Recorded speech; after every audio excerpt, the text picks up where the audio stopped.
इधर आए, बात सुने मेरी। हाँ जी बेगम। इधर आए ना जरा आप, दरवाजा बंद करे। हेलो। अच्छा। मुझे ना आज आप एक बात सच सच बता दे कि आप चाहते क्या हैं। मुझे तैयार करवा के है, फुल रेडी करके डिनर का बोल के तो आप गायब हो गए। मैं 1.5 घंटे से मैं आपका इंतजार कर रही हूँ। मुझे गुस्सा ना आए तो फिर क्या है, आप बताएं ना, क्यों आप मेरे साथ ऐसा करते हैं। रेडी करके तो खुद आप दोस्तों के साथ निकल जाते हैं। मेरे तो दिमाग खराब हो गया आज। मैंने घर में कुछ नहीं पकाया, मेरी कान खोल के। Hola, Carlos. हेलो। ये किधर गए हैं? मैं इतनी देर से किसके साथ बातें कर रही थी?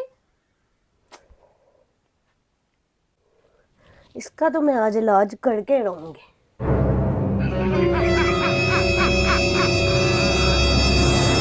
Hola, Carlos. वे कमले हेलो। वे कमले वे कमले मेरे नादान Hola, दिल। Carlos. आइए आइए।